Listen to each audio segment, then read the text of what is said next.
Hello there. Today's example, I'm going to draw the Scarlet Spider for you because my hand is now healed and I wanted to draw Spider-Man again, but I felt like a bit of variety. It's going to be a static image. I would usually draw Spider-Man in motion, but I didn't want to get ahead of myself because it is a how to draw video, it's not just a drawing. So first I plan the head and the neck because they will dictate where everything else goes. They're at the front of the camera. I say camera. And here I fill in the sort of collarbone, clavicles, and rib cage first because of the position he's in. Usually I would just do the spine first, but because he's kind of folded over on himself, I need to plot out where they're going to go first. So we've got the rib cage here, and then I'll do the spine through after that. The reason being, I know where he's going to be. He's going to be wedged between two walls. I've not drawn that yet because, again, with Spider-Man, it depends what character you're drawing. With Spider-Man, you need to, or I draw him before I draw the environment, which is not what I would usually do. And that's because he's so dynamic and flexible. The reason that also it's so important to do these layouts correctly for him is because a lot of people say with Spider-Man you throw anatomy out the window, and I completely disagree with that because the positions he puts himself in, they will show off any anatomical mistakes far more than a static standing around character, especially with the tightness of his costume.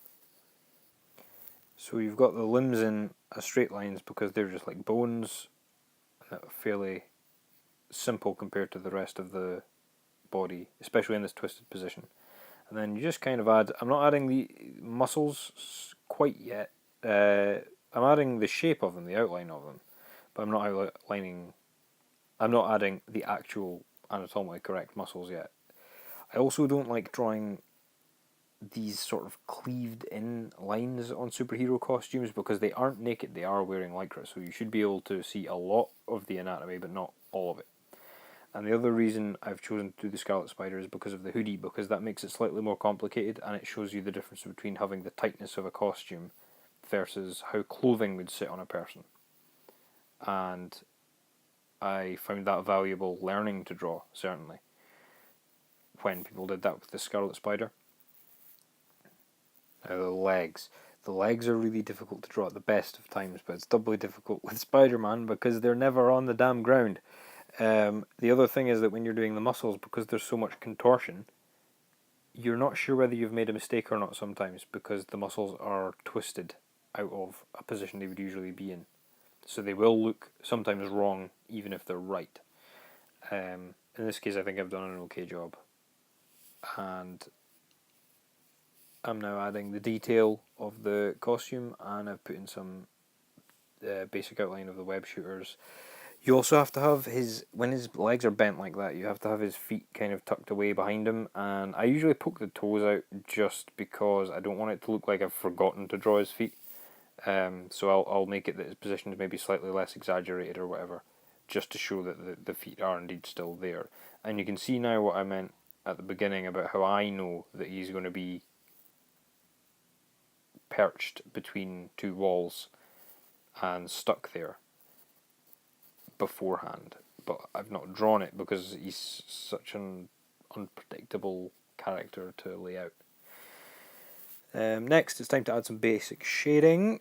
It's more in my personal preference. I don't do shading for realism so much as for mood. Certainly with superheroes anyway. It depends what you're drawing. But with superheroes I usually do the shading for mood rather than for actual realism in that sort of noirish sense. And there, because of where the feet are, I've now decided where the two walls that he's wedged between are going to go. And because I've decided that, I've decided that there's going to be light coming from both in front and behind. So I have the shading representing that as best I can. The other thing you've got to remember when drawing the muscles for Spider-Man is that, like I said, there's the contortion, and he's also flexing and exerting strength too, so they're going to be bulging and twisted too, which is quite tricky. Now here's where the hoodie comes in. I did that earlier. I kind of plotted it out very simply to show it hanging on and hugging the body. And now I'm going to add the wrinkles and put in the spider. Now the spider legs and the spider body are being manipulated sort of by the wrinkles in the clothing, so they're not completely straight unless the fabric is flat, and on most of the body it isn't, so you've got to show that. And that I found was very valuable in it gives you a nice contrast between the tight body hugging lycra type outfit and the big bulky hoodie hanging off. Then you've got to add a bit of detail to the web shooters and black out the spider, because the spider is completely black, and I used a slightly thicker pencil for that part, and then just filled in the rest of the shadows.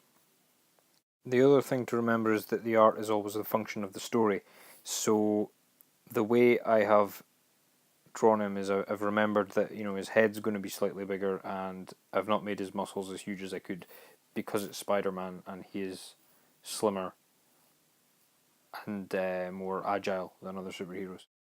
And there's the final product. I hope this video was of some use to you. If there's anything you want me to go more in depth in, or if you'd rather I just did quicker tutorials, let me know in the comments below. And I hope this is helpful to you and was of some entertainment value to you as well. And I hope you like the picture. And I will see you guys next time. Bye.